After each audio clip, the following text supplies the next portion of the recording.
여기 부분은 습식 스프링클러 점검 부분입니다. 자, 이번 시간에는 어떻게 이거를 테스트할 때 작동시켜 보는지 알아보겠고요. 이때 작동할 때에 자, 어떤 것들이 정상적으로 작동해야 되는지, 자, 경보는 어떻게 울리는지, 지연 타이머는 어떻게 작동이 되는지 이걸 좀 살펴보도록 하겠습니다. 첫 번째, 말단 시험 밸브를 개방하여 가압수를 배출시켜요. 여기 말단 시험 밸브 함이라고 있어요. 여기에서 자, 가압수를 2차 측 가압수를 배출시킵니다. 다음 두 번째, 알람 밸브 2차 측 압력이 저하되어서 클래퍼가 자, 작동합니다. 자, 여기에서 압력수를 2차 측 압력수를 배출하기 때문에 2차 측 배관의 압력이 저하되겠죠. 이러면은 그거를 자, 클래퍼가 자, 불균형으로 인해서 개방이 되게 됩니다. 자, 세 번째는요, 지연 장치에 의해 설정 시간 지연 후 압력 스위치가 작동하게 될 것입니다. 자, 이거를 더 자세히 살펴보도록 하겠습니다. 자, 첫 번째입니다. 말단 시험 밸브를 개방해 가압수를 배출시킨다고 그랬어요. 바로 여기 있는 이게 바로 시험 밸브 함인데요. 이 시험 밸브 화면 아래는 자, 이 개방 헤드가 달려 있고요. 안에 내부를 한번 보니까 개방 헤드, 그 다음에 이게 시험 밸브가 되겠고요. 여기는 압력계가 있고요. 압력계 아래에 또 개폐 밸브가 있습니다. 자, 그러면 이거는 어디에다 설치를 하냐면요, 주로 화장실이나 자, 배수가 잘 되는 곳에 설치를 해야 되겠죠. 자, 이거 시험할 때 아래로 물이 쏟아지기 때문입니다. 자, 그러면 이 안에를 한번 살펴보도록 하겠습니다. 이 압력계는 평상시 자, 열려 있어야 됩니다. 그래서 이 압력계가 2차 측 자, 배관의 압력을 평상시 자, 볼 수 있도록 이 지금 개폐 밸브는 열려 있어야 돼요. 그 다음에 이 아래에 있는 시험 밸브는요, 이거는 평상시 닫혀 있어야 됩니다. 이렇게 90도로. 자, 그래서 우리가 시험할 때는 이거를 다시 이렇게 90도 아래로 제껴주면은 이게 열리게 됩니다. 그러면서 바로 개방 헤드기 때문에 물이 쏟아지겠죠. 이렇게 해서 자, 물을 일부러 아래로 배출시킵니다. 그러면은 자, 아래로 가겠습니다. 어떤 현상이 일어나는지. 자, 알람 밸브 2차 측 압력이 저하되죠. 자, 여기서 2차 측 배관에 물이 쏟아져 나오기 때문에 2차 측 배관의 압력이 저하됨으로 인해서 1차 측과 2차 측 사이에 있는 자, 알람 밸브죠. 알람 밸브 안에 클래퍼가 자, 압력 불균형으로 인해서 개방이 됩니다. 자, 이렇게 개방이 작동이 되면은 자, 1차 측 물이 2차 측으로 넘어갈 겁니다. 그러면 바로 그 알람 밸브 안에 있는 자, 여기에 바로 시티링 홀이라고 그랬어요. 요 위에가 좀 클래퍼가 평상시는 닫고 있습니다. 닫고 있어서 이 물이 이 안으로 가지 못하기 때문에 자, 이게 시트링 홀에 물이 들어가지 않습니다. 그런데 클래퍼가 열려버리면은 위로 이렇게 열려버리면은 이 안으로 자, 가압수가 이렇게 들어가기 때문에 여기 있는 시트링 홀에 구멍이 있죠. 바로 이렇게 시트링 홀을 지금 이거를 빼내 가지고 사진을 찍어 놓은 모습인데요. 여기 이제 화살표가 있는 데가 구멍이 뚫려 있어요. 이 구멍으로 1차 측 가압수가 이렇게 들어갑니다. 그래서 이 가압수가 어디를 타고 나와요? 이 배관을 타고 이렇게 나옵니다. 배관을 타고 나오면은 바로 경보 정지 밸브가 있고 이렇게 따라 나오면은 여기가 자, 원래는 뭐 둘 중에 하나가 설치되어 있어야 돼요. 그런데 여기는 설명하기 위해서 신형과 구형을 다 두 개를 다 설치해 놓은 모습입니다. 자, 둘 중에 하나만 있어요. 그러면 신형은 이렇게 생겼어요.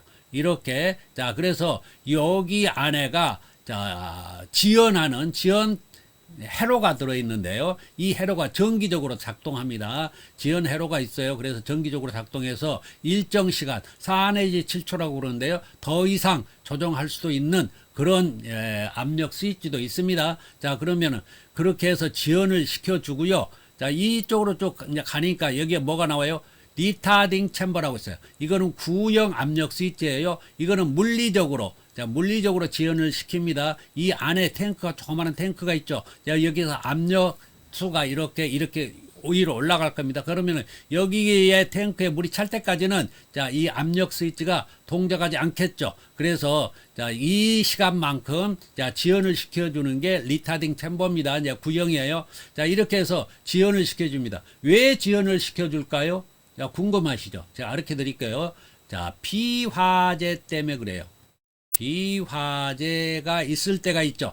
자, 화재가 아닌데, 자, 이게 화재로 인식이 돼가지고 자, 이렇게 경보가 울려버리면은 모든 사람들이 혼선을 야기하기 때문에 그것을 방지하기 위해서 비화재 시, 자, 화재가 아닌 경우에 이 경보가 울리는 것을 방지하기 위해서 이 지금 지연 시간이 있습니다. 그러면은 어떻게 정지할까요? 자, 비화재이기 때문에 빨리 경보가 울리지 않도록 자, 차단을 해야 되겠죠. 이 경보 정지 밸브, 이 밸브를 차단해주면 여기에 들어가는 물이 더 이상 공급되지 않기 때문에 자, 경보가 울리지 않겠죠. 자, 그래서 자, 이게 바로 비화재를 자, 예방하는, 자, 경보를 예방하는 역할을 해주는 게 지연 시간입니다. 자, 그러면은 자, 지금은 비화재 보고 아니고 정상적으로 작동하는 것을 알아봐야 되기 때문에요. 이게 이제 밸브가 열려 있으면은 여기가 다, 자, 4 내지 7초입니까? 또 여기에 에디타 등 채면 물이 다 차게 되면은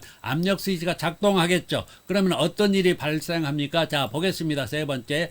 지연 장치에 의해 설정 시간 지연 후 압력 스위치가 작동한다고 그랬죠. 자, 압력 스위치가 작동해서 첫 번째 어떤 현상이 일어납니까? 이 신호가, 자, 이 저점 신호가 어디로 들어가요? 감시 제어반으로 들어간다고 그랬죠. 감시 제어반에서 바로, 자, 첫 번째 해주는 역할이 사이렌을, 해당 방어구역의 사이렌을, 자, 울려주게 됩니다. 자, 사이렌을 울리게 하고요. 두 번째는요, 자, 감시 제어반,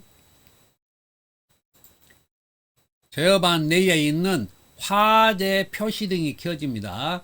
화재 표시등이 켜지고요. 자, 화재 표시등이 켜집니다. 세 번째는 감시 제어반에, 자, 밸브, 뭐예요? 아람 밸브죠. 지금 클래퍼가 열렸다는 뜻이에요. 아람 밸브의 개방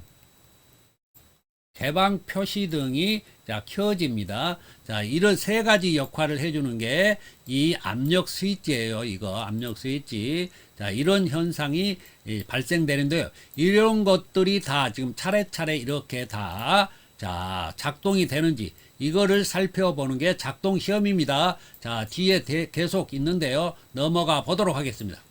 자, 전 페이지에 이어서 계속 알아보도록 하겠습니다. 여기는 전 페이지에서 제가 다 설명을 드렸고요. 여기 부분까지는요. 자, 아래로 가보겠습니다. 아래도요. 여기까지는 제가, 자, 여기까지입니까? 여기까지는 제가 설명을 드렸습니다. 자, 그러면은 이 아래쪽으로 이제 좀 살펴보도록 하겠습니다. 자, 보겠습니다. 자, 감시 제어반에서 확인할 사항이 있다고 그랬죠. 뭐 어떤 거 있어요? 화재 표시등, 그 다음에 해당 구역, 밸브 개방 표시등, 그 다음에 방호구역 사이렌. 자, 이 세 가지. 자, 압력 스위치가 작동하면 세 가지 말씀드렸고요. 자, 그러면 소화 펌프 자동 기동 여부 확인해 봐야 되겠죠. 이거는 어떤 얘기예요, 지금? 자, 1차 측의 물이 2차 측으로, 1차에서 2차 측으로 이렇게 물이 지금 넘어갔죠. 그러게 되면은 1차 측 배관 내 압력도 저하되기 때문에 이때에 압력 챔버 속의 압력 스위치가 자, 압력을 감지해서 자, 기동점에 이르르기 때문에 압력이 자, 펌프를 기동시켜 준다. 자, 이게 펌프가 기동되는 거를 확인하라는 겁니다. 자, 그러면 다 끝났습니까? 그러면은 이제는 복구를 해야 되겠죠. 자, 펌프를 자동 정지할 때는 말단 시험 밸브 있죠. 자, 처음에 열었던 그 말단 시험 밸브를 먼저 잠궈주면은요, 지가 알아서 자, 자동으로 자, 정지됩니다. 어떻게 될까요? 가압수에 2차 측의 가압수가 자, 차게 되면은 이 클래퍼가 자동으로 복구됩니다. 그래서 배관 내 압력을 채운 뒤 펌프는 자동으로 정지한다. 자, 이게 쉽고요. 자, 수동으로 이제 정지할 수가 있어요. 복구를 할 수가 있어요. 자, 어떻게 수동으로 하는지 보겠습니다. 말단 시험 밸브를 일단 잠그죠. 그 다음에 충합 펌프는 자동 상태 그대로 두고요. 주 펌프만 수동으로 정지합니다. 왜 충합 펌프는 그대로 놔둘까요? 자, 충합 펌프는 자, 압력을 자, 규정된 압력을 채워야 되죠. 그 상태가 될 때까지는 지가 채우고 꺼질 겁니다. 그래서 중압 펌프는 놔두고 주 펌프만 수동으로 정지하면 되겠습니다. 자, 그러면 중압 펌프가 압력을 다 채우게 되면은 이 위에 똑같이 배관에 2차 측 배관에 압력이 다 차면은 클래퍼가 자동으로 자, 복구가 되고 배관 내 압력을 채운 뒤 중압 펌프도 정지한다. 이렇게 해서 자, 습식 스프링클러의 자, 동작 부분을 한번 살펴보았습니다. 자, 점검을 해 봤어요. 넘어가도록 하겠습니다. 이제 점검 부분, 이제는 준비 작동식 설비의 점검을 보겠습니다. 자, 아래로 가면은 여기는 좀 넘어갈 거고요. 이 아래 작동하는 방법이 있는데요. 5가지 방법이 있거든요. 여기에 대해서 한번 알아보도록 하겠습니다. 자, 그러면 저는 이 아래에 그림을 보고 설명드리도록 하겠습니다. 자, 여러분에게 확실히 이해시키고 제가 기억시키기 위해서 그림을 가지고 할 겁니다. 이제 위에 내용하고 똑같으니까요. 자, 그림 봅니다. 자, 첫 번째. 자, 여기 그러기 들어가기 전에요. 그럼 한 가지 또 알아두어야 할 사항, 꼭 알아두어야 할 사항이 뭐가 있냐면요. 준비 작동식은 자, 시험 밸브 함이 필요합니까? 필요치 않습니까? 시험 밸브 함이요. 자, 이 시험 밸브 함은 자, 준비 작동식은 필요가 없죠. 왜 그러십니까? 2차 측이 공기로 차 있기 때문에 자, 시험 밸브 함이 필요치 않습니다. 자, 이 딱 해도 이게 아무 무용지물이에요. 그래서 준비 작동식에는 시험 밸브 함 자체를 설치를 하지 않습니다. 그럼 시험 밸브 함이 필요한 게 어떤 거였어요? 자, 우리 방금 전에 전 페이지에서 우리가 했죠. 습식. 자, 건식은 여기 점검 부분이 우리 책에는 없기 때문에 자, 건식도 가능합니다. 습식 건식만 시험 밸브 함이 필요하고요. 나머지는 필요치 않습니다. 자, 꼭 이거 알아두세요. 자, 그 다음에 그러면 아래로 가서 자, 한번 살펴보도록 하겠습니다. 자, 준비 작동식 유수 금지 장치죠. 준비 작동식 유수 금지 장치, 이게 뭐예요? 프리액션 밸브죠. 자, 프리액션 밸브를 어떻게 작동하느냐? 자, 프리액션 밸브를 어떻게 작동하느냐? 이 작동하는 방법이 자, 5가지가 있는데요. 이거를 한번 알아보도록 하겠습니다. 첫 번째, 자, 감지기가 자, AB 교차 감지기였죠. 그냥 감지기 하나 이렇게 작동해서는 이건 작동 안 합니다. 자, 프리액션 밸브 작동 안 해요. A 뭐라고 해서 AND라고 그랬죠. AND A and B여야 돼요. A or B는 안 됩니다. 이것만 가능해요. 자, 감지기가 작동할 때 A and B가 작동을 시켜야 되고요. 자, 그 다음에 여기 보니까 수동 조작함에서 조작하는 게 있어요. 이게 뭐예요? SVP였죠. 슈퍼 비조리 판넬 해가지고 SVP에서 이제 이거를 버튼을 눌러주면 실제적으로 이 A and B가 된 것처럼 이 신호가, 전자적인 신호가 자, 솔레노이드 밸브를 작동시킵니다. 자, 그렇게 해서 밸브를 개방시키는 거고요. 자, 수동 조작함으로 하는 게 있어요. 자, 세 번째 봅니다. 수동 기동 밸브가 있어요. 수동 기동 밸브를 개방시키면 됩니다. 바로 프리액션 밸브에 바로 옆에 이 밸브가 하나 달려 있는데요. 이 밸브를 개방을 시킨다. 평상시는 닫혀 있어요. 평상시는 닫혀 있고요. 이제 수동 기동 밸브를 통해서 프리액션 밸브를 자, 기동하고 싶다. 그러면은 이거를 자, 이렇게 제낍니다. 그럼 이거는 어느 때 쓸까요? 자, SVP라 자, 다른 방법으로 작동하지 않았을 때, 바로 이 근처에 있었을 때 화재가 났다. 그러면은 감지기 작동이나 SVP 누를 필요 없죠. 여기서 바로 그냥 제껴버리면 바로 프리액션 밸브가 작동합니다. 그래서 여러 가지 작동 방법이 있어요. 자, 보겠습니다. 이거는 수동으로 하는 거기 때문에 이 밸브를, 평상시 닫혀있던 밸브를 이렇게 90도 제낍니다. 그러게 되면은 이게 어떻게 되냐면 이 안에 있는 자, 중간 챔버라고 있었죠. 이 중간 챔버에 있는 물을 빼줍니다. 그렇게 되면은 자, 바로 이제 밸브가 작동하게 됩니다. 그래서 이거는 바로 물만 빼주면 자, 밸브가 작동하게 돼 있어요. 중간 챔버 안에 있는 물을 빼주는 겁니다. 자, 그래서 수동 기동 밸브를 개방시켜서도 자, 프리액션 밸브를 작동하게 할 수가 있어요. 네 번째 봅니다. 제어반에 수동 기동 스위치가 있어요. 제어반에 이건 어떤 제어반이에요? 감시 제어반이죠. 감시 제어반에 자, 수동 기동 스위치가 있어요. 그런데 두 개가 있는데 요 위에가 지금 자동, 자, 가운데가 정지, 자, 아래가 수동이 있어요.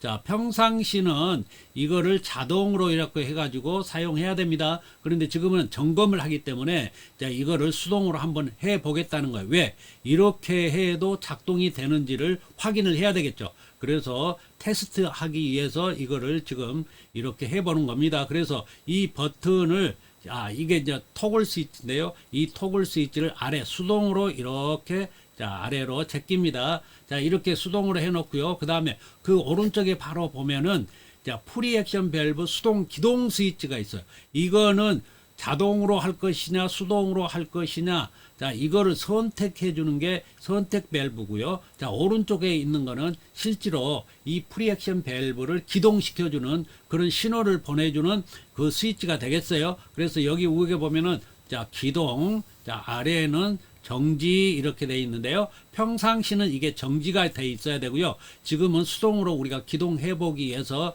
하기 때문에 이거를 자, 정지해서 위로 이렇게 제낍니다. 제끼게 되면은 이 정지에서 이 토글 스위치가 기동으로 자, 전환이 될 겁니다. 그러면은 바로 자, 여기에서 신호가 바로 어디로 갑니까? 솔레노이드 밸브로 전자적인 신호가 나가게 돼요. 그렇게 해서 솔레노이드 밸브를 자, 작동하게끔 해주는 게 감시 제어반에서 하는 이 작동 방법이 되겠습니다. 그러면 끝나게 되면 다시 이거를 정지 상태로 다시 하고요. 여기에 있는 수동으로 되어 있던 거를 다시 자동으로 자, 이렇게 해주면 되겠네요. 자, 그럼 오른쪽으로 갑니다. 이제는 이제 마지막으로 동작 시험 스위치와 회로 선택 스위치 조작인데요. 우리 책에 있는 나와 있는 이 그림은 어떤 이제 뭡니까? 자동 화재 탐지 시설이자면은 이게 자동 화재 탐지 시설가 원래는 들어 있고요. 지금 이게 자동 화재 탐지 시설이 이 감시 제어반으로 넣을 수도 있어요. 자, 이렇게 해서 감시 제어반에 들어 있을 수도 있는데요. 우리 책에는 지금 모형이 자, 자동 화재 탐지 시설을 보여주고 있어요. 이 자동 화재 탐지 시설에서도 지금 보여주는 게 P 다시 1급이에요. 1급. 자, P-1급에 지금 이거는 우리 책에 보여주는 거는요. 선택 셀렉트 스위치가 있는 자, 셀렉터 스위치가 있는 이런 거고요. 자, P형이에요. 자, 이런데 이걸 버튼식 있죠. 버튼식. 자, 버튼식이 아니고 자, 스위치식, 셀렉터 스위치식으로 이렇게 돼 있는 것들은 자, P형인데 지금 현재는 셀렉터 스위치로 돼 있죠. 그래서 자, 버튼식도 똑같은 방법으로 할 수가 있어요. 버튼식도. 자, 그런데 이게 자동화재 탐지 시설에서 자, 여기 봅니다. 동작 시험 버튼을 누릅니다. 동작 시험 버튼을 누르고요. 여기에 오른쪽에 보면은 자, 오른쪽에 봅니다. 보면은 회로 선택 스위치가 있어요. 회로 시험 스위치, 선택 스위치 이런데요. 회로를 이렇게 선택하게 되면은 자, 이렇게 1단, 2단, 3단 쭉 있어요. 그러면은 이게 A, B를 동작한 것처럼 A and B를 동작한 것처럼 여기에서 동작 시험을 하게 되면은 이 자동 화재 탐지 시설 내에 있는 회로가 여기에서 감지기가 마치 작동한 것처럼 이 자동 화재 탐지 시설 내부에서 회로가 작동을 합니다. 그래서 자, A에다가 한번 붙여주고요. B에다가 이렇게 돌려서 붙여주면은 바로 이 감지기가 작동한 것처럼 이 자동 화재 탐지 시설에서 회로가 작동해서 자, 그 신호로 인해서 자, A, B가 작동한 것처럼 한다고 그랬죠. 그렇기 때문에 그 신호가 솔레노이드 밸브를 작동을 시킵니다. 그렇게 해서 자, 밸브를 열어주게 됩니다. 자, 감압이 돼서 자, 이렇게 해주는 방식이 5가지 방식이 있었습니다. 자, 그래서 여기 보니까 두 회로를 작동해라. 자, 마지막 거 이거 두 회로를 작동해야 돼요. 하나만 하면 안 됩니다. 이거 꼭 알아두셔야 돼요. 두 회로를 작동해야 돼요. 왜? 이 감지기처럼 A and B 그 상태로 만들어줘야 되기 때문에 두 회로를 작동하는 거예요. 자, 이거 꼭 알아두시기 바랍니다. 넘어가겠습니다. 자, 준비 작동식 스프링클러 지금 점검 우리가 보고 있습니다. 자, 이 앞장에서 자, 우리가 A and B, 감지기가 A and B가 됐을 때에 자, 어떤 것들이 작동하고 있는지를 좀 살펴보고 있어요. 자, 그리고 이 아랫부분에 가면 여기가 복구 부분이 나오는데요. 이 복구 부분은 상당히 자, 이게 이해력이 있어야 되고, 좀 난해한 부분들이 있어요. 그렇기 때문에 여기는 지금 시험에 잘 안 나와요. 그래서 제가 건너뛸 거고요. 이 부분을 꼭 알고 싶다. 그러면 제 해설서 강의를 들어가시면은 아주 상세하게 강의를 해놨기 때문에 거기서 참조를 하시기 바랍니다. 저는 이제 여기는 자, 이 부분까지만 설명을 하도록 하겠습니다. 자, 설명 들어갑니다. 자, 전장에 의해서 이번에는 이제 A and B가 작동했을 때, 자, 프리액션 밸브가 지금 작동한다고 그랬는데, 이게 작동이 됐는지, 자, 전자 밸브가 어떻게 지금 작동되는지 개방 여부를 확인해야 되겠죠. 자, 확인하는 방법은요. 평상시는 이게 옆으로 이렇게 누워 있습니다. 이 손잡이가 옆으로 수평으로 돼 있어요. 그러다가 작동이 되면은 이게 짜르륵 하면서 이렇게 돌아가서 수직으로 이렇게 딱 세워집니다. 자, 90도 돌아가서 수직으로 세워지면 이게 개방이 됐다는 뜻입니다. 자, 그런데 이 밸브 이름이 뭐냐면 존동, 자, 보겠습니다. 볼 밸브예요. 존동 볼 밸브, 일반 밸브도 있는데요. 자, 존동 볼 밸브를 우리 책에서는 보여주고 있고요. 이게 특징은 뭐냐면, 자, 나중에 이게 복구할 때, 이 아래 복구가 있지 않습니까? 복구할 때에 일반 밸브는 감시 재반에서 복구하게 되면은 바로 이게 알아서 복구가 됩니다. 그런데 이거는 존동 볼 밸브는 자동으로 복구되지 않아요. 그래서 다시 사람이 꼭 이거를 수동으로 다시 복구를 해줘야 됩니다. 수동으로 복구할 때는요, 이 여기에 있는 이 노랑 버튼을 누른 상태에서 이거를 반시계 방향으로 90도 회전하게 되면은 이게 다시 수평으로 되겠네요. 그러게 되면은 이게 자 다시 자 밸브가 닫히게 되겠습니다. 꼭 이런 식으로 수동으로 복구를 해 줘야 됩니다. 존동 볼 밸브 인 경우에 그렇다는 거예요. 자, 그러면은 그 다음으로 이제 넘어갔어요. 여기 보니까 화재 수신반 밸브 개방 표시 등의 점등 여부 확인. 자, 여기 보면은 감시 제어반이죠. 감시 제어반에 자 가서 보면은 밸브 개방 표시 등이 자 이렇게 준비 작동식 밸브 개방 이렇게 해가지고 여기에 빨간불이 이렇게 켜져 있어야 자 준비 작동식 이 밸브가 개방됐다는 뜻입니다. 프리액션 밸브가. 자, 그래서 이것도 확인해라. 지금 점검하기 때문에 여러 가지 이렇게 확인할 수 있는 것들을 다 확인해야 돼요. 라 봅니다. 사이렌 또는 경종의 발령 상태 확인. 자, 사이렌도 울릴 거고, 자, 경종도 울리죠. 지구 경종, 주경종, 이런 거 확인을 하라는 거예요. 자, 그런데 우리는 여기서는 사이렌으로 되어 있지만 일반적으로 부저입니다. 부저. 자, 그것도 알고 계세요. 자, 부저가 울리게 돼요. 자, 그리고 오른쪽으로 가니까 펌프의 자동 기동 여부 확인이죠. 자, 1차 측의 물이 자, 여기에 프리액션 밸브가 있죠. 자, 2차 측으로 지금 넘어갔죠. 2차 측은 평상시 공기였죠. 그런데 이 밸브가 열림으로 인해서 1차 측의 가압수가 지금 2차 측으로 이렇게 넘어갔잖아요. 그러면 1차 측의 압력도 저하되겠네요. 배관내 압력이. 그러면은 압력 챔버 내에 있는 압력 스위치가 그 압력을 감지하고 있다가 자, 기동점에 이르면 자, 이게 펌프를 기동한다. 이거를 지금 확인하라는 겁니다. 자, 이것까지 마까지 자 확인이 됐습니다. 자, 넘어가도록 하겠습니다. 자, 펌프 성능 시험 자 보겠습니다. 여기는 아주 중요합니다. 시험에 자주 등장하기 때문에 자 귀담아 들어주시기를 바라고요. 자, 펌프 성능 시험은 왜 합니까? 자, 바로 펌프 성능 시험은요. 자, 이 아래에 보니까 여기에 자 펌프가 있는데요. 이 펌프를 우리가 구매할 때에 자 이거는 자 이 겉표면에가 자, 라벨이 붙어 있는데요. 그 라벨을 보면은 양정이 얼마고, 자, 100m고, 자, 그 다음에 토출량이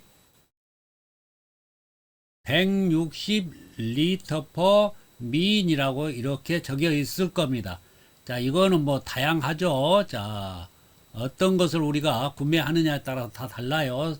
이제 아파트면 아파트 그 건물의 규모대로 이거를 자 구매할 겁니다. 그런데 여기뿐만 아니라 토출량뿐만 아니라 기타 여러 가지가 있어요. 뭐 소비 전략이라든 이런 게 있는데 그거는 중요치 않고요. 우리가 꼭 필요한 거, 자 양정하고 토출량 이걸 가지고 펌프 성능 테스트를 합니다. 자, 이대로 잘 나오고 있는지.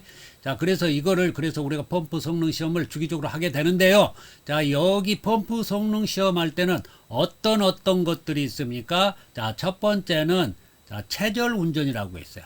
자, 체절 운전. 자, 체절 운전. 두 번째가, 자, 전격 부하 운전이 있습니다. 세 번째가 최대 부하 운전이 있어요. 자, 이거 할 때에, 체절 운전 이거 할 때에, 자, 릴리프 밸브, 자, 작동 시험도 합니다. 자, 그래서 체절 운전, 자, 전격 부하 운전, 최대 부하 운전, 이 세 가지에 대해서 우리가 자, 알아보도록 하겠습니다. 자, 먼저 여기 들어가기 전에요, 우리가 알아봐야 될 게, 자, 펌프 성능 시험 들어갈 때 먼저 준비를 해야 되겠죠. 이 준비 단계를 먼저 우리가 준비를 해 놓고, 자, 본격적으로 시험에 들어가야 되겠죠. 어떤 것들을 해야 되는지, 자, 보겠습니다. 자, 준비 단계. 첫 번째. 자, 여기 오른쪽 보시기 바랍니다. 자, 이 오른쪽에 보니까, 자, 자탐 설비가 이렇게 있고요. 자, 자동화 탐지 설비예요. 이게 연동되어 있기 때문에 어디로 연결되어 있어요? 감시 제어반에 연결되어 있죠. 자, 감시 제어반 아래는 뭐가 있어요? 동력 제어반이 있습니다. 동력 제어반은 어디로 연결되어 있어요? 펌프를, 자, 제어해야 되기 때문에 펌프하고 연결되어야 되겠죠.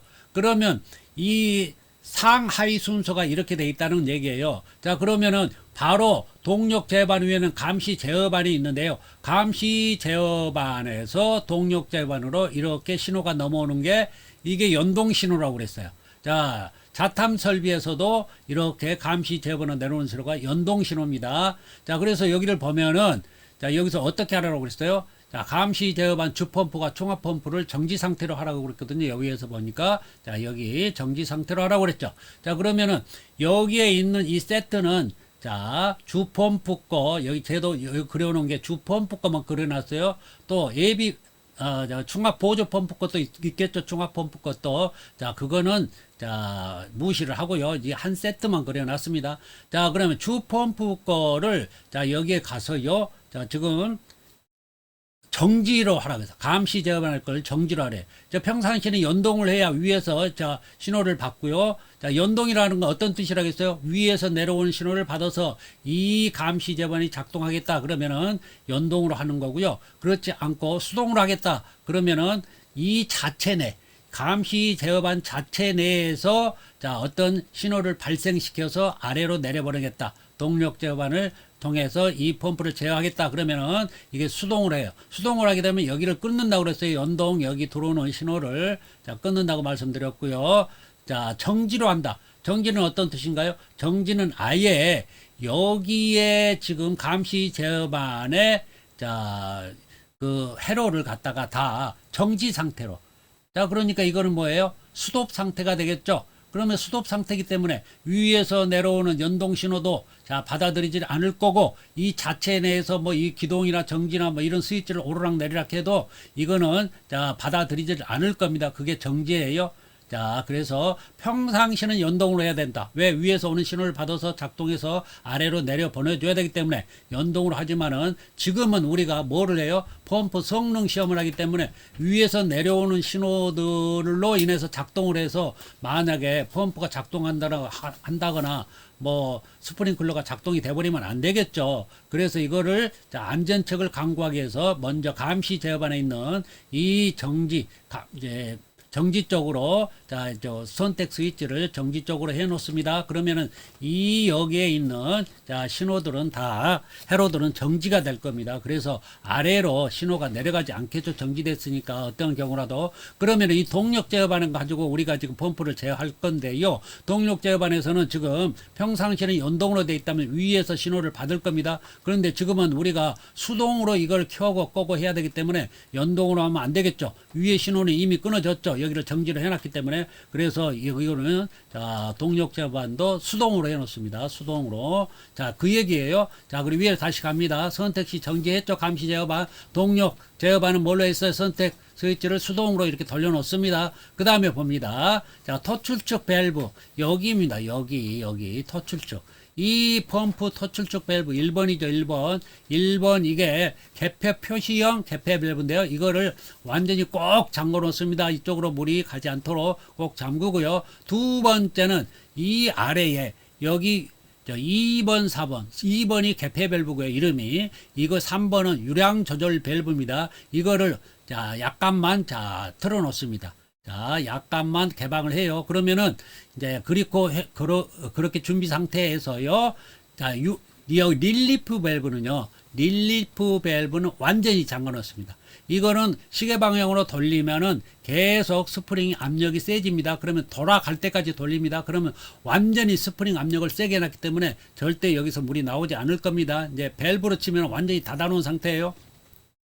자, 이렇게 한 상태에서 자, 펌프를 수동으로 기동합니다. 수동으로 기동한다는 건 뭐예요? 지금 이 셀렉터 스위치가 수동으로 돼 있죠. 그러게 되면은 여기 온, 오프. 자, 펌프를 기동하고 끄는 거. 자, 리셋은 다른 뭐 이미 설명드렸기 때문에 이건 설명 안 드려요. 자, 온, 오프를 자, 가지고 껐다 켰다 할 겁니다. 그럼 수동으로 돼 있기 때문에 온을 누르면 빨간 불이 켜지면서 바로 주 펌프가 돌아갈 겁니다. 이렇게 돌아갈 때에 이 물이 이제 위로 갈 수가 없으니까 여기만 좀 열어놨다고 그랬죠. 그럼 물의 방향이 이렇게 흐르겠네요. 그러게 되면은 2번, 3번을 열어놓는 이유고 지금 주 펌프를 왜 기동을 했냐면은 바로 여기 유량계가 정상인지 아닌지 또 압력을 봐야 되겠죠. 이 압력계가 정상인지 아닌지를 우리가 확인할 필요가 있다. 이상 유무를. 그래서 지금 3, 4, 5.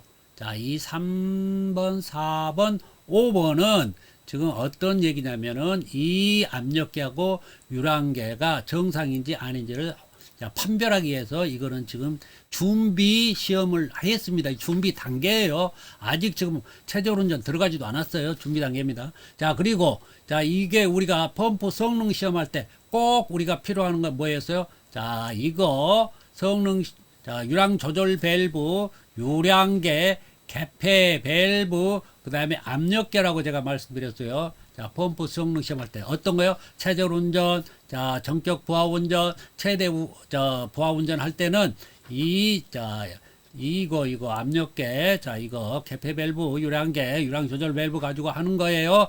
자, 지금은 준비 단계이기 때문에 이거 잠궜어요. 릴리프 밸브 잠궜어요. 자, 이제는 끝났으니까요. 이제 이거 유량계하고 압력계 지금 끝났죠. 자, 이상 유무 없으니까 이제 펌프를 끄겠습니다. 오프를 누르게 되면 얘가 녹색 불이 들어오면서요. 이 빨간 불은 꺼질 겁니다. 그러면서 펌프는 자, 정지할 겁니다. 자, 이 상태에서 이제 들어가야 되겠죠. 뭐 어떤 걸 들어가야 체절 운전을 이제 해야 되겠죠. 자, 그러면은 이제는 체절 운전하기 위해서는 다시 이제 준비를 해야 되겠죠. 어떤 거요? 자, 1번은 이미 폐쇄했고요. 릴리프 밸브 폐쇄했고요. 자, 2번, 3번을 방금 전에 열어놨더랬는데 이것까지도 다 폐쇄합니다. 혹시나 오른쪽으로 보조 펌프로 자, 충합 펌프로 가는 길이 있다면 거기도 막아줘야 되죠. 모든 출력측에 있는 이 길은 경로는 다 폐쇄를 합니다. 그래서 이게 체절이에요. 체절이라는 뜻이 바로 모든 길을 자, 폐쇄했다는 뜻이 체절입니다. 자, 이렇게 해서 이 펌프를 자, 다시 기동합니다. 자, 수동으로 되어 있기 때문에 온 버튼을 다시 누르면 빨간불이 들어오면서 바로 여기에 지금 펌프가 가동이 될 겁니다. 그런데 여기가 다 길이 막혀 있기 때문에 이 펌프는 바로 기동하자마자 압력이 쭉 올라가면서 자, 더 이상 압력이 올라가지 않고 이 압력계를 계속 쳐다봐야 돼요. 그러면 압력이 올라가지 않고 압력이 정체 상태가 있을 겁니다. 자, 이 펌프는 돌아가고 있는데 압력은 더 이상 올라가지 않고 정체 상태에 있을 텐데요. 이때 압력이 체절 압력입니다. 이 체절 압력을 메모를 해 놓습니다. 자, 메모를 해요. 자, 그렇게 되면은 이때 상태는 어떤 상태라고요? 펌프가 공회전을 하고 있는 상태라고 말씀드렸어요. 공회전을 한다는 의미예요. 이 펌프가 말이죠. 이제는 물만 감고 돌지 더 이상 물을 품어내지 못하죠. 자, 이 배관의 압력 때문에 압력이 꽉 차 있어서 자, 그래서 이때는 어떤다고요? 어떤 현상이 일어나요? 수온이 상승한다고 그랬어요. 수온이. 그래서 이건 안 좋은 현상이라고 말씀드렸어요. 자, 그래서 이 압력을 확인한 다음에 이거를 다시 펌프를 오프하면 되겠네요. 압력을 이제 측정했으니까요. 자, 오프하면은 자, 주 펌프가 꺼지겠네요. 그래서 이 시험은요, 지금 짧은 시간에 우리가 할 수 있어요. 뭐 수십 초도 안 걸려요. 자, 이렇게 해가지고 바로 압력계만 쳐다보고 자, 꺼주면 되겠습니다. 자, 그러면 이걸로 끝나느냐? 이게 이제 정상인지 아닌지 따져봐야 되겠죠. 자, 그러면은 우리가 양정은 뭐라고 그랬어요? 이 양정이, 자, 정지 압력이라고 그랬죠. 정지 압력. 정지점, 정지 압력 수도 없이 말했네요. 정지 압력이라고 그랬어요. 펌프를 정지시키는 정지 압력. 자, 이 정지 압력에서 140%가 미만이어야 돼요. 이하. 죄송합니다. 미만이 아니고 이하. 이 최저 압력은 지금 방금 최저 압력 지금 적어놨죠. 메모해놨죠. 그 메모해놓은 압력이 정지 압력의 140% 이하인지를 봐야 돼요. 자, 140% 자, 이상이 돼버리면은 이거는 너무 압력이 셉니다. 압력이, 이 펌프의 지금 힘이, 자, 이 펌프의 압력이 너무 세서 이 배관의 압력을 너무 세게 미는 거예요. 그러게 되면 이 배관의 이음새가 터질 염려가 있기 때문에 이거는 자, 불합격입니다. 그래서 140% 이하를 정해 놓은 거예요. 그래서 140% 이하가 나와야 돼요. 자, 그래서 이하가 나온다는 얘기는 반드시 정지 압력보다는 높겠죠. 자, 이거 이미 제가 설명드렸어요. 정지 압력할 때 왜 이렇게 넘는지를. 자, 그거를 다 아시고 계신다고 생각하고 제가 말씀드리는 거예요. 정지 압력보다는 반드시 높고 140% 이하일 겁니다. 자, 이러면은, 자, 뭐예요? 최절 운전, 즉, 최절 압력은 정상입니다. 이걸 지금 보는 거예요. 자, 이때의 토출량은 얼마겠어요? 이때. 최절 운전 때의 토출량은 제로죠, 제로. 지금 하나도 어디로 나갈 데가 없잖아요. 하나도 어디가 다 막혀 있기 때문에 이때의 토출량은 제로예요. 이 압력계를 쳐다볼 때 그 압력이 있었죠. 그때에 여기 유량계를 쳐다봐요. 유량계를 쳐다보면 유량계는 하나도 안 움직일 거예요. 자, 제로에 있어요. 자, 이게 뭐예요? 지금 하나도 물이 어디로 움직이지 않고 있다는 얘기잖아요. 자, 그래서 자, 토출량은 제로일 때에 이때의 최대의 압력이 최절 압력이다. 자, 그래서 그렇게 운전하는 거를 최절 운전이라고 합니다. 자, 이렇게 다 막아놓고 운전하는 거를 최절 운전이라고 그래요. 자, 최절 운전점은 이때 140%까지 그 운전점이 있었죠. 그 이하, 자, 그게 최대 올라갈 수 있는 그 압력점이 최대 운전점이 됩니다. 이거는 이제 바로 뒤에 가면 또 그게 곡선이 나오는데 이미 이제 커브 곡선 제가 설명드렸어요. 그래서 그 커브 곡선은 안 할 겁니다. 그래서 제가 지금 여기서 또 추가로 설명드리고 있는데요. 자, 최절 운전은 이렇게 하는 것입니다. 다음으로 넘어갑니다.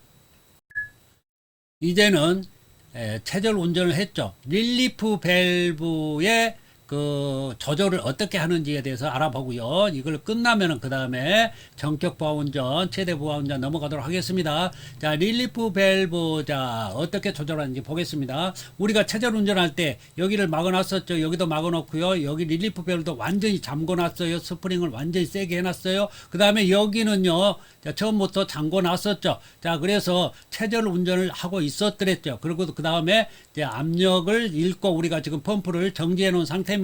자, 여기에서부터 시작입니다. 릴리프 밸브를 잠궈놓은 밸브를 약간 풀어줍니다. 뭐 한 바퀴 내지 두 바퀴 풀어줘요. 자, 풀은 상태에서 자, 펌프를 다시 기동합니다. 기동하게 되면은 자, 이걸 압력계를 잘 봐야 돼요. 이때 압력계가 자, 처음에 적어놓은 우리가 압력이 있었죠. 최절 압력. 그 압력에 이르기 전에 여기서 물이 쏟아진다면은 자, 정상입니다. 그래서 물이 이제 쏟아지면은 그때의 압력을 여기서 봅니다. 물이 바로 쏟아질 때 그 압력을 여기서 보면은 그 압력이 있겠죠. 그 압력하고 최절 압력하고 비교해서 최절 압력보다 낮다면은 되고요. 또 한 가지 더 비교해야 될 거는 뭐냐면 이 양적. 자, 정지 압력이죠. 자, 정지 압력보다는 더 세야 되겠죠. 자, 이 압력 지금 릴리프 밸브에서 작동하는 압력이 정지 압력하고 어디에요? 어디 사이에서 작동해야 된다고 그랬어요? 자, 최절 압력. 여기가 최절 압력이죠. 지금 방금 전에 적어놨던 전페이지에서 메모해놨던 그 최절 압력하고요. 여기 100m라고 했으니까 이게 뭐예요? 1메가파스칼이 되겠죠. 1메가파스칼 이 사이에서 릴리프 밸브가 작동해야 한다고 말씀드렸어요. 그래서 이 사이의 압력이면 돼요. 그러면 이 사이 압력에서 물이 쏟아져 나올 겁니다. 이 물이 쏟아져 나온다는 얘기는 이 펌프가 지금 자, 공회전을 하지 않고 자, 과부하로 운전이 되지 않고 있다는 뜻입니다. 자, 그래서 이 과부하를 방지하기 위해서 자, 수온 상승, 공회전을 방지하기 위해서 릴리프 밸브를 이렇게 조절해서 열리게끔 해 놓은 것입니다. 만약에 이렇게 조절하고 자, 해놓고 펌프를 기동했는데 자, 이게 물이 쏟아지지 않는다. 아래로 쏟아지지 않는다. 그러면은 너무 잠겨 있다는 뜻이잖아요. 그러니까 조금 더 풀어봅니다. 한 바퀴 정도 더 반 바퀴를 더 풀어가지고 다시 펌프를 기동해봐요. 그래서 이 사이에서 최저 압력과 정지 압력 사이에서 이 압력계를 계속 보는 거예요. 그러니까 물이 쏟아지는 순간에 이 압력계 압력이 이 사이의 값이라면은 자, 이건 정상입니다. 그렇게 해서 그 압력을 얻으면 이 이제 세팅이 끝났어요. 그러면 이 캡을 자, 닫으면 되겠어요. 이제 드라이브로 우리가 조절을 하려고 캡을 열었기 때문에 자, 이걸 캡을 닫고 그다음에 펌프를 정지하면 되겠습니다. 자, 펌프 정지한 다음에 캡을 닫아요. 자, 뭐 이거 자, 꼭 그렇게 알아두시기 바랍니다. 자, 이렇게 해서 자, 릴리프 밸브 작동 자, 그 조절하는 것을 자, 배웠는데요. 자, 그러면 한 가지 빠진 게 있네요. 자, 릴리프 밸브는 이렇게 생겼습니다. 자, 이렇게 생겼고요. 자, 위에 뚜껑을 이렇게 따면은, 뚜껑을 캡을 열면은 여기가, 자, 드라이버로 이렇게 하겠습니다. 이 안에가요, 스프링이 이렇게 달려 있어요. 그리고 이렇게 밸브가 이렇게 있습니다. 자, 이 스프링하고 이렇게 연결됐고요. 밸브가 있어요. 그리고 이렇게 물이 이쪽으로 빠지게 되는데, 이 물이 이렇게 들어서 이렇게 나와야 되는데, 이 스프링 압력을 세게 한다는 얘기는 여기를 시계 방향으로 이렇게 계속 돌려주면요. 이게 압력이 세집니다. 스프링 압력이 세지면 그만큼 이 압력이 세기 때문에 이 물이 밀고 올라가는데 자, 점점 힘들어지겠죠. 그래서 스프링 압력을 세게 하면은 그만큼 늦게 열립니다. 자, 물이 압력이 더 세야 이거를 밀고 올라갈 수가 있어요. 그 대신 이거를 반대로 자, 반대 방향으로 이렇게 지금 자, 푼다면은 반시계바라 푼다면은 이게 자, 물의 압력이 좀 작아지더라도 압력이 떨어지더라도 쉽게 이거를 밀고 올라갈 수가 있겠죠. 자, 이게 자, 원리가 이렇게 돼 있어요. 자, 그래서 이 원리를 이용해서 릴리프 밸브가 작동하는 그 압력을 조절하는 것입니다. 여기까지 알아두시기 바랍니다. 넘어가겠습니다. 자, 전격 부하 운전을 한번 해보도록 하겠습니다. 여러분들은 책을 뒷장으로 한 장 남기셔서 거기를 주목하시고 강의를 들으시면 되겠습니다. 저는 여기서 계속 할 겁니다. 자, 그러면 전격 부하 운전을 어떻게 하는지 알아보도록 하겠습니다. 먼저 여기는 계속 지금 닫혀 있는 상태고요. 역시나 그 다음에 여기에 개폐 밸브는 활짝 열어 놓습니다. 그 다음에 이 성능 유량 조절 밸브죠. 유량 조절 밸브는 약간만 넣습니다. 그리고 자, 이제 이 펌프를 수동으로 기동합니다. 기동하면은 여기서 펌핑해서 물이 가겠죠. 갈 데가 여기밖에 없죠. 성능시험 배관 쪽으로만 이렇게 물이 흐를 겁니다. 자, 이렇게 흐른 상태에서 여기 유량 조절 밸브를 뭘 보면서 유량계를 보면서 엽니다. 자, 이게 이때 여기가 이게 두 개가 가장 중요하다고 말씀드렸어요. 자, 100%일 때 자, 100% 성능이 있을 때에 이게 160리터리가 나온다는 얘기고요. 100% 성능일 때에 100m까지 올라가야 된다는 뜻이죠. 그렇기 때문에 이때에 100%의 성능을 보기 때문에 이 160리터가 될 때까지 이 조절 밸브를 유량 조절 밸브를 열어줍니다. 그럼 유량계를 쳐다보기 때문에 자, 이게 160리터가 지금 토출되고 있습니까? 그러면 멈춥니다. 그 상태에서 멈추고요. 이 값을 적어 놓습니다. 자, 유량계의 값을 적어 놔야 돼요. 그렇게 해서 자, 이때에 160리터리가 나온다는 것을 이제 확인해야 되기 때문에 그 다음에 이제 이때 압력계를 쳐다봅니다. 이제 압력계를 쳐다보니까 압력이 그때 있겠죠. 자, 160리터를 토출할 때의 압력이 얼마라고 나올 겁니다. 그 압력을 메모를 해 놓습니다. 자, 그리고 자, 이 여기에 있는 펌프를 자, 정지하면 되겠습니다. 이게 바로 자, 전격 부하 운전이 되겠습니다. 자, 그러면은 이 적어놓은 값이 지금 160리터리를 지금 토출하고 있을 때 압력계를 쳐다봤죠. 그 압력계가 그 기준이 여기 100m잖아요. 이게 기준이기 때문에 이게 얼마예요? 메가파스칼로 바꾸니까 자, 1메가파스칼이죠. 1메가파스칼. 자, 1메가파스칼보다 자, 위로 나타나, 이상으로 나타내야 돼요. 그래서 그때 압력이 1메가파스칼보다 조금 더 높을 겁니다. 그러면은 높으면 합격이에요. 이때는 합격입니다. 자, 보겠습니다. 합격이 되고요. 그런데 1메가파스칼보다 낮게 나온다. 자, 이거는 불합격입니다. 자, 이 펌프는 문제가 있어요. 그래서 그거를 우리가 확인하기 위해서 지금 이 펌프 성능 시험을 하는 거예요. 이런 걸 자, 제대로 규격 이상으로, 자, 기준 이상으로 자, 만족하는지 그걸 확인하는 게 펌프 성능 시험입니다. 자, 다음으로 넘어가도록 하겠습니다. 이제는 최대 운전을 좀 해보도록 하겠습니다. 최대 운전. 자, 최대 운전은 어떻게 하는지 또 알아보도록 하겠습니다. 자, 마찬가지로 여기 있는 개폐 밸브는 계속 역시나 이거는 폐쇄되어 있어야 되고요. 자, 그 다음에 여기 있는 유량 조절 밸브는 어느 정도 뭐 한 반절 정도. 자, 여기도 뭐 한 반절 정도 이렇게 열어 놓습니다. 열어 놓고 유량 조절 밸브 개폐 밸브예요. 열어 놓고 자, 또 펌프를 자, 수동으로 자, 주펌프죠. 주펌프 걸 좀 하고 있으니까요. 자, 그래서 이거를 수동으로 기동하면 바로 물이 갈 데가 없으니까 어디로 갑니까? 이게 성능 시험 배관원에서 이렇게 밑으로 토출할 겁니다. 그러면 이 상태에서 방금 전 상황처럼 자, 이렇게 유량계를 쳐다보면서 유량 조절 밸브를 엽니다.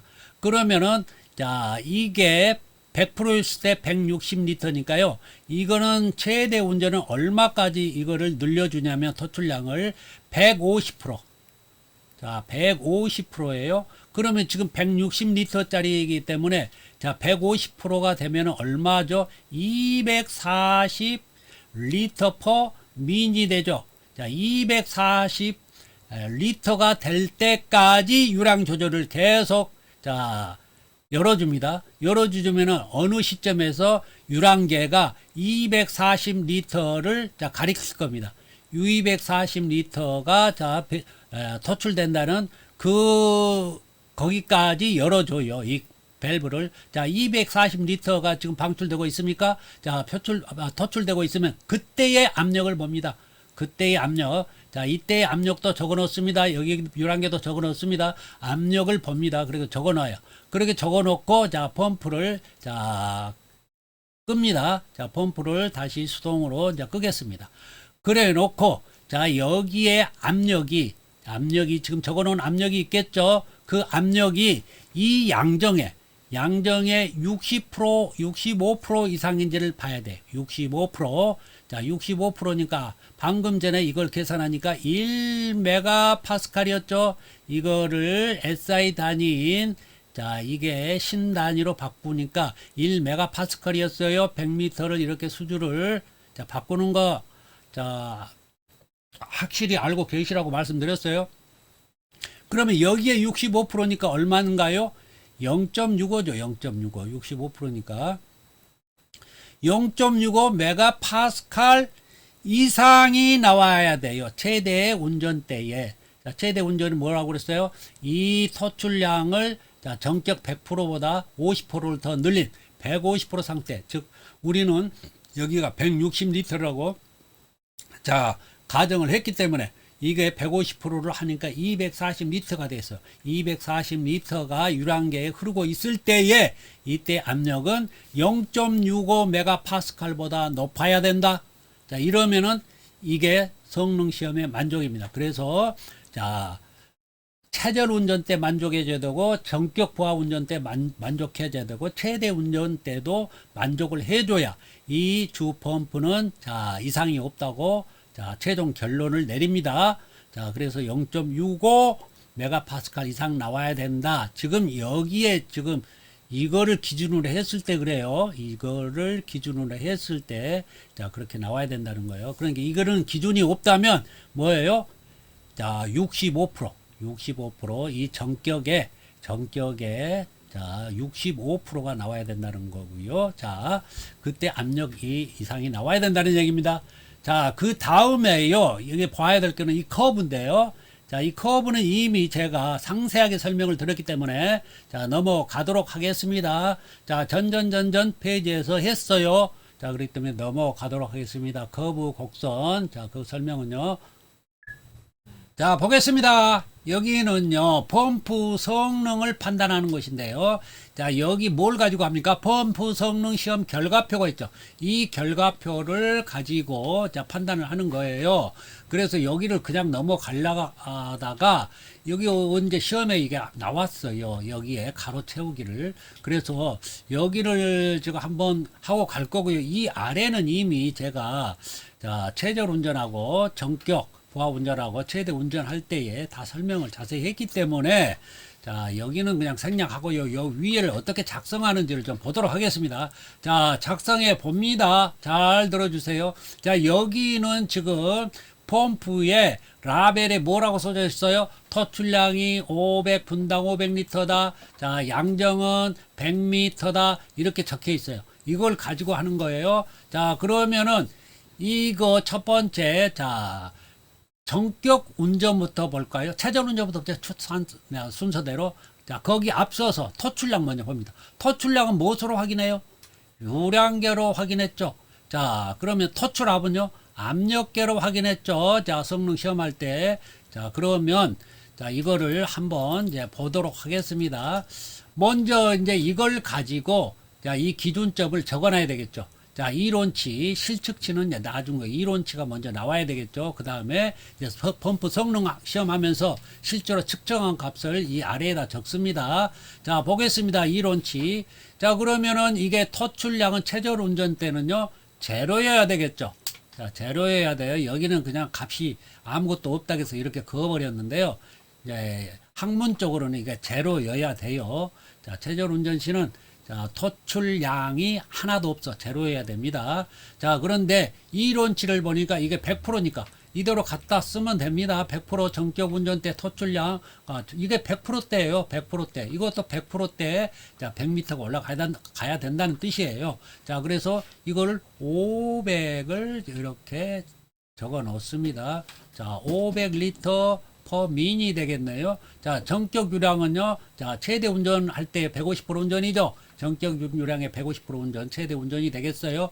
그러면 500에 자, 50%가 더 있으니까 250여가 붙잖아요. 그래 700, 150%니까 750 자, 리터 퍼 민이 되겠네요. 자, 이렇게 작성을 하고요. 자, 이제 압력으로 갑니다. 압력으로. 자, 이론치 봅니다. 이론치에 가서 보니까 압력이 얼마여야 되냐면은 100, 여기가 지금 100m니까요. 100m를 이거를, 자, 수주니까 수주를 메가파스칼로 바꿔봐야 되겠죠. 자, SI 단위니까 요즘은 SI 단위를 쓰니까요. 자, 그래서 이걸 바꾸니까 1메가파스칼이죠. 자, 1메가파스칼. 자, 1메가파스칼이 되겠네요. 자, 1메가, 자, 파스칼이, 자, 지금 100m의 압력입니다. 자, 전격 운전할 때, 100% 운전할 때. 그러면 이거를 150% 운전할 때는요, 어떻게 돼야 돼요? 0.65%라겠죠. 0.65. 65%니까 0.65잖아요. 0.65를 곱해주면 되죠. 그 값을. 자, 여기 값에다 0.65를 곱하니까 1메가니까 바로 0.65가 되겠네요. 자, 0.65%니까 0.65를 곱했어요. 그러니까 0.65. 자, 메가파스칼. 자, 이론치에 이론치. 자, 이거 메가파스칼. 자, 이렇게 나왔습니다. 자, 그러면 최저는 어떻게 돼요? 최저는 전격의 140% 이하라고 그랬죠. 140% 이하. 그래서 이거는 자, 140%를 적용하니까 얼마예요? 1.4 메가파스칼이 되겠네요. 1.4 메가파스칼. 자, 이하가 나오면 되죠. 이하라겠으니까. 자, 기준점이 이렇게 돼 있어요. 자, 1.4 메가파스칼 이하하면 됩니다. 자, 이렇게 해놓고, 자, 측정을 했죠. 측정을 해보니까, 자, 이게 어떻게 나오는지 한번 봅시다. 자, 최저 운전 때는 실측을 해도, 자, 이게 유량은, 자, 제로가 나와야 당연히 맞는 거고요. 자, 이때 실측하면, 제로가 나와야 되죠. 이 제로가 나온 상태에서, 자, 이런, 체절 운전도 하고 다른 이런 시험들을 할 수가 있기 때문에 릴리프 밸브 뭐 이런 거 할 때 했잖아요. 그래서 재료가 나와야 되고요. 그 다음에 측정 후 작성이죠. 이거는 측정 후 작성인데 실제로 측정할 때 이 값을 그대로 보고 자 유량 조절을 했죠. 그러니까 이것도 500이에요. 말할 것도 없어요. 자, 이것 보고 유량 조절을 했잖아요. 자, 이것 보고 150% 될 때 유량을 조절했잖아요. 그러니까 이것도 실제로 측정 값은 750 리터 미니 될 겁니다. 자, 여기까지는 이렇게 그냥 바로 쉽게 나올 수가 있어요. 보고 했으니까, 유량 조절을 보고 했으니까. 그런데 여기는 지금 압력은 다를 수가 있겠죠. 근데 이 압력이 예를 들어 측정했는데 1.41이 나왔어요. 1.41. 합격입니까? 불합격입니까? 이거 불합격입니다. 1.41 나오면 이하가 나와야 된다고 그랬어요. 그러면은 이게 측정을 해보니까 1.20이 나왔네요. 1.20 측정을 해보니까 그럼 이건 합격입니다. 자, 이거는 합격이에요. 그래서 이거를 적어 놔서 판단을 하는 거예요. 미리 이제 측정할 때 이 값을 측정할 때 아까 적으라고 그랬잖아요. 메모를 하라고 했잖아요. 여기다가 이렇게 적는 거예요. 그래서 이거를 나중에 이거 가지고 이렇게 판단을 하는 거예요. 자, 1.20이 나오면 합격입니다. 1.4 메가파스칼 이하면 된다고 그랬으니까요. 자, 그러면 여기를 보겠습니다. 여기는 전격 운전인데요. 여기에서는 자, 측정 값이 보니까 자, 0.99가 나왔어요. 0.99 메가파스칼이 나왔어요. 그러면 합격입니까? 불합격입니까? 이거는 불합격입니다. 이거는 이상이 나와야 돼요. 이상. 여기는 항상 이상이 나와야 됩니다. 그런데 자, 이상이 안 나왔죠. 자, 1메가파스칼까지는 상관이 없죠. 이상이니까. 근데 0.99로 떨어졌기 때문에 1메가파스칼 아래로 떨어졌잖아요. 그렇기 때문에 이거는 불합격이고요. 여기가 1.1이 나왔어요. 1.1. 자, 1.1이 나왔습니다. 그러면 합격인가요? 불합격인가요? 자, 합격입니다. 이거는. 자, 1.1 이상이 나오면은, 1.0 이상이 나왔기 때문에 합격이에요. 다음 이쪽으로 갑니다. 여기는요, 65% 있을 때에 얼마에서 0.65 이상이 나와야 된다고 그랬죠. 자, 측정해 보니까 0.55가 나왔어요. 0.55. 자, 이것도 불합격입니다. 자, 이상이 나와야 돼요. 근데 또 측정을 해서 측정 값을 보니까 0.66이 나왔어요. 그러면 이거는 합격입니다. 65% 이상이나 66% 나왔죠. 그러니까 합격이에요. 이렇게 해서 판단을 하는 겁니다. 자, 이거 가르쳐 드렸어요. 자, 이거 꼭 알아두시기 바랍니다. 넘어갑니다. 자, 여기는요, 위에 부분은 이미 제가 설명했기 때문에 넘어가고요. 자, 7번 펌프 성능 시험 시 주의사항입니다. 자, 펌프 성능 시험 할 때 뭘 주의를 해야 되는지 좀 보도록 하겠습니다. 여기서 시험이 자주 나오더라고요. 자, 보겠습니다. 자, 먼저 펌프 성능 시험 시 주의사항 첫 번째, 성능 시험 시 유량의 작은 기포가 통과하여서는 안 된다. 자, 작은 기포라도 통과하게 되면은 유량 측정할 때 그 유량계가 정확히 숫자 유량 측정이 나타나지 않습니다. 즉 유량 측정한 값이 오차가 있다는 얘기예요. 그렇기 때문에 될 수 있으면 기포가 없어야 됩니다. 자, 그러면 기포가 생기는 이유가 뭘까요? 자, 다음과 같은 이유로 기포가 생긴답니다. 첫 번째, 흡입병 안에 이음으로 공기가 유입될 때, 자, 펌프가 물을 수조에서 빨아들이죠. 자, 수조가 아래에 있을 때, 펌프보다 아래에 있을 때는, 자, 후드 밸브를 통해서 물을 빨아 올리는데, 이때에 그 사이에 조그만한 구멍이 있다면은 그 구멍으로 공기가 빨려 들어오기 때문에 이때 공기가 섞입니다. 자, 이래서, 공기가 유입될 수 있고요. 두 번째는 후드 밸브와 수면 사이가 너무 가까울 때, 후드 밸브는 아주 깊숙이 수면 속에 잠겨 있어야 되는데 이게 유량이 줄어들어 가지고 후드 밸브가 수면하고 너무 가깝게 있으면 물을 빨아들일 때 공기까지 빨아들입니다. 이제 세게 빨아들이기 때문에. 그래서 이때도 공기가 섞여 들어갈 수가 있다 이거고요. 펌프에 공동 현상이 발생할 때 펌프가 돌아가면 물 속에는 산소라든지 이런 공기가 녹아 있는데요. 이것들이 펌프가 돌아갈 때 다시 공기가 자, 녹아 있는 공기가 다시 공기방울로 이렇게 유리가 돼 가지고 자 이렇게 섞이게 됩니다. 이런 현상이 바로 공동 현상인데요. 이렇게 해서 공기방울이 생길 수가 있어요. 그래서 이 원인을 우리가 잘 알고 대처를 해야 되겠습니다. 자, 2번 보겠습니다. 개폐 밸브의 급격한 개폐 금지. 자, 이거는 우리가 평상시 운용 상태 할 때, 운용할 때에 철저하게 지켜야 될 부분입니다. 개폐 밸브를 열고 닫을 때는 천천히, 제가 그 설명드렸죠? 자, 5초 이상 천천히, 현장에서는 20초에서 1분 사이 간격으로 그만큼 천천히 돌리고 천천히 엽니다. 그렇지 않으면 습격 현상이 발생하기 때문이에요. 습격 현상이. 자, 습격 현상 5초 미만으로 빨리 잠궜다. 그러면 반드시 이거 일어날 확률이 높습니다. 자, 그래서 습격 현상을 방지하기 위해서 습격 방지기도 있고요. 압력 챔버의 위에 있는 그 공기가 자, 이 충격을 흡수하기도 해요. 그러나 이거는 원천적으로 우리가 운용할 때에 자, 발생하지 않게끔 그렇게 주의를 해야 됩니다. 자, 세 번째 보겠습니다. 배수 처리 관계에 유의해야 됩니다. 배수 처리 관계. 왜?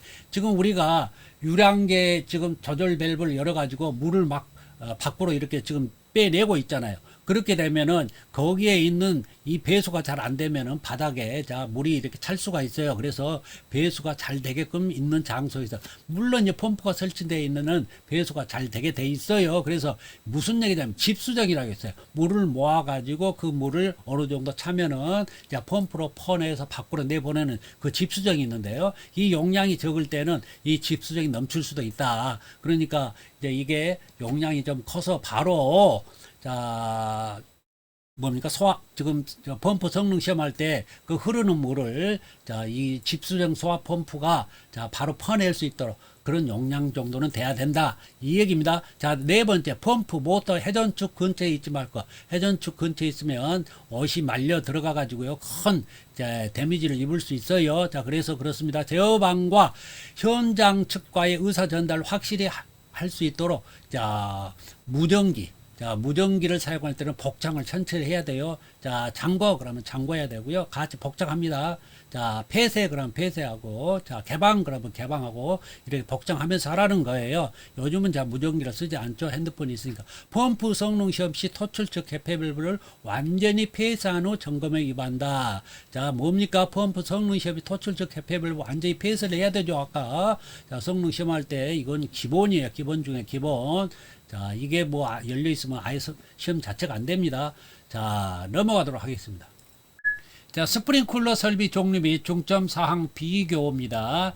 여기 있는 내용은 제가 책에 있는 내용을 핵심만 찾아가지고요 정리를 해 놓은 거기 때문에 자, 여기 내용 확실히 아시고 가시면 자, 6, 70% 자, 먹고 들어갑니다. 자, 그렇기 때문에 자, 잘 귀담아 들어 주시기 바랍니다. 갑니다. 자, 첫 번째 습식, 두 번째 건식, 세 번째 준비 작동식, 네 번째 부합식, 다섯 번째 일제 살수식이 있는데요. 여기에 보니까 자, 준비 작동식, 부합식, 일제 살수식은 한 형제입니다. 어떤 의미냐면요. 준비 작동식이 이 시스템 안에 들어 있어요. 자, 일제식하고 준비 작동식은 뭐 거의 흡사합니다. 자, 폐쇄형 헤드를 쓰고 개방형 헤드를 쓴다는 거 이거 하고요. 여기는 프리액션 밸브라고 부르지만 여기는 델루지 밸브라고 불러요. 근데 모양은 조금 다를 수 있지만 이 안에 작동하는 원리는 똑같습니다. 그렇기 때문에 똑같다고 보시면 되고요. 여기는 델루지 밸브라고 불러요. 여기는 부합식은 프리액션 밸브를 아예 그렇게 부르죠. 자, 그런데 부합식은 조금 더 다른 게 많이 있어요. 왜? 마이너스 2차 측이 마이너스 압력이 작용하기 때문에 이 부합을 해줄 수 있도록 여러 가지 진공 펌프나 스위치나 밸브나 뭐 부합 제어 같은 것들이 자, 따라 들어갑니다. 그런 설비들이. 그래서 좀 다를 수는 있어요. 부합식은. 자, 이형 말이 나왔으니까 아래까지 가겠습니다. 아래. 자, 준비 작동식의 시스템을 사용하는 것들은 부합식, 일제 살수식, 물분무 소화설비, 미분무까지 자, 이거 다 준비 작동식 시스템을 사용하고요. 일제 살수식하고 준비 작동식은 거의 뭐만 다르다고 그랬어요? 자, 헤드만 다르다고 그랬죠. 여기도 마찬가지, 여기도 마찬가지, 헤드만 다릅니다. 헤드만 다른 종류, 즉 미분무용, 물분무용 헤드만 쓰지. 여기는 이제 개방형이니까 뭐 또 다르는 거고요. 자, 그래서 헤드만 다를 뿐이지 안에 시스템은 똑같다. 그래서 왜 이걸 얘기를 하냐면 준비 작동실 일제 살수식은 자, 딱히 뭐 이런 것들이 다 비슷비슷하다는 얘기죠. 자, 교차와 감지기 쓰고 이런 거 다. 그래서 외우기 쉽게 제가 힌트를 드리려고 말씀드린 겁니다. 자, 갑니다. 습식은 아람밸브라고 부르고요. 자, 가압수 1차 측은 가압수, 2차 측도 가압수죠. 자, 헤드는 폐쇄형 쓰고요. 감지기는 없고요. 수동기동 장치라고 SVP 있었죠. 슈퍼 비조리 판넬. 자, 이거 없습니다. 자, 첫 번째 동결 우려가 없는 곳에 사용해야 되겠죠. 2차 측이 가압수로 되어 있기 때문에 자, 혹한계에는 동파가 됩니다. 그래서 동결 우려 없는 장소에 사용해야 되고요. 구조가 간단하고 공사비가 저렴하다. 제일 구조가 간단하고 공사비가 저렴합니다. 소화가 신속하다. 왜? 2차 측에 가압수가 항상 가 있기 때문에 자, 헤드가 개방만 되기만 하면은 바로 물이 쏟아져 나옵니다. 유지 관리가 용이하다. 이거는 이제 어떤 측면에서 얘기했냐면 2차 측에 배관에 물이 들어있기 때문에 어디에 물이 새거나 하게 되면 1차 측도 항상 가압수 들어있죠. 그렇기 때문에 새면은 바로 물이 똑똑 떨어지기 때문에 이제 거기만 찾아도 바로 아, 여기가 문제가 있구나 쉽게 자, 찾아낼 수 있겠죠. 그런 측면에서 용이하다는 거예요. 작동 시 수손 피해 자, 우려가 있다. 자, 이게 항상 가압수가 자, 헤드까지 가 있기 때문에 헤드가 불량해서 어느 날 터져버리면 바로 수손 피해로 이어집니다. 그리고 배관 부식이 우려가 있어요. 2차 측에 계속 물이 차 있기 때문에 물속에 있는 산소로 인해서 자, 부식이 진행이 됩니다. 자, 두 번째 보겠습니다. 건식은 드라이 밸브라고도 자, 말을 합니다. 건식 밸브, 드라이 밸브. 자, 가압수. 1차측은 가압수, 2차측은 압축 공기나 뭐라고 해서 질소가스라 그랬죠. 자, 그리고 헤드는 폐쇄형 헤드를 쓰고요. 감지기는 없고요. 자, 수동기동 장치 없습니다. 자, 특징 보겠습니다. 동결 우려 장소 5개 사용 가능합니다. 왜? 2차측이 압축 공기나 질소가스이기 때문에 가능해요. 그래서 주차장에 주로 사용하고요. 화재 초기에 화재 촉진 우려 있습니다. 이제 질소가스는 그렇지 않는데요. 압축 공기는 자, 불난집에 부채질하는 격이 되겠죠. 화재가 났는데 위에서 공기가 휙하고 자, 쏟아져 나오면서 오히려 불을 자, 촉진시키는 그런 우려가 있습니다. 자, 세 번째 오작동에 의한 수손 피해를 방지해 줍니다. 이거는 2차 측의 압축 공기죠. 그렇기 때문에 자, 오작동이 하더라도 자, 이게 수손 피해가 없다. 이거를 자, 얘기해 주고 있고요. 자, 지연살수 이거는 지금 단점이 되겠는데요. 2차 측의 압축 공기이기 때문에 1차 측의 가압수가 2차 측의 헤드까지 나오기 위해서는 조금 시간이 걸립니다. 자, 시간이 걸려요. 그래서 이게 살수가 지연된다. 자, 살수가 지연이 됩니다. 몇십 초가 되든 자, 1분이 되든 살수가 지연이 돼요. 그렇기 때문에 약간 이거를 빨리 가기 위해서 뭐를 쓴다고요? 건식에서는 엑셀레이터라는 그런 기능을 쓰죠. 엑셀레이터라는 그런 기능을 씁니다. 이래서 그 기능을 쓰는 거예요. 자, 준비 작동 신법입니다. 준비 작동 프리액션 밸브라고 말하고요. 자, 가압수 1차 측은 가압수, 2차 측은 대기압으로 돼 있어요. 이게 특징이에요. 대기압으로 돼 있다는 거. 자, 폐쇄형 헤드 쓰는 거 맞고요. 여기서부터 자, 교차 감지기, AB 감지기죠. AB 감지기를 쓴다. 이거 꼭 알아두시고요. 수동기동 장치 여기 있습니다. SVP가 있어요. SVP. 자, 특징 봅니다. 오작동에 의한 수손 피해 방지. 왜? 2차 측이 대기압이기 때문에 자, 수손 방지가 되겠죠. 자, 두 번째 동결 우려 장소 사용이 가능하죠. 2차 측이 대기압이기 때문에 자, 동결 우려 장소 사용 가능합니다. 자, 초기 대처가 용이하다. 왜 초기 대처가 용이냐면 감지기가 있기 때문에 감지기가 먼저 우려 주잖아요. 자, 헤드가 먼저 터지기 전에 감지기가 먼저 경보음을 울어주기 때문에 초기 대처가 용이합니다. 세 번째는 자, 네 번째입니까? 구조가 복잡하고 시공비가 고가다. 자, 프리액션 밸브 미리 작동해 1차 작동했다가 나중에 2차로 작동하기 때문에 이런 자, 시설들이 자, 추가로 필요하죠. 자, 그래서 그런 것들 때문에 시설비가 고가예요. 자, 많이 듭니다. 또 복잡합니다, 이게. 자, 그래서 그 다음에 2차 측 배관 부실 시공 우려가 있어요. 2차 측 배관의 부실 시공 우려가 뭐냐면은 2차 측의 대기압이기 때문에 아무런 압축된 공기도 아니고 가스도 아니요. 자, 가압수도 아니고 그냥 대기압이잖아요, 대기압. 그렇기 때문에 이게 2차 측 배관이 어디가 지금 공사가 잘못돼서 새고 있는지 부실 시공인지를 알 수가 없어요. 물을 채워봐야 알겠죠. 압력을 넣어봐야 알겠죠. 그렇기 때문에 자, 공사 시 부실 시공이 우려된다. 자, 준비 작동식이에요. 부합식 봅니다. 부합식. 1차 측은 가압수고요. 2차 측은 부합수입니다. 자, 이 마이너스 압력이라는 뜻이에요. 2차 측에 물은 들어있어요. 그런데 압력이 정압이 아니고 부합이라는 뜻이에요. 마이너스 압력. 자, 헤드는 배수형 헤드를 쓰고요. 감지기는 씁니다. 감지기는 쓰는데 자, 교차가 아닙니다. 교차가 단일 감지기 써요. A면 A, B면 B면 하나만 씁니다. 자, 한 가지만 써요. 자, 보겠습니다. 수동기동 장치 씁니다. SVP 있죠. 왜? 자, 준비 작동식을 자, 도입해서 쓰고 있기 때문에 자, SVP 있습니다. 자, 보겠습니다. 장단점. 오작동에 의한 수손 방지가 돼요. 오삭 똑같죠. 2차 측이 부합이 되기 때문에 부합은 뭐예요? 마이너스 압력이 있고 오히려 2차 측에 어디가 바늘 같은 구멍이 뚫리거나 자, 구멍이 뚫리게 되면은 이게 물이 새는 게 아니라 오히려 공기가 빨려 들어갑니다. 그렇기 때문에 수손 방지가 되겠습니다.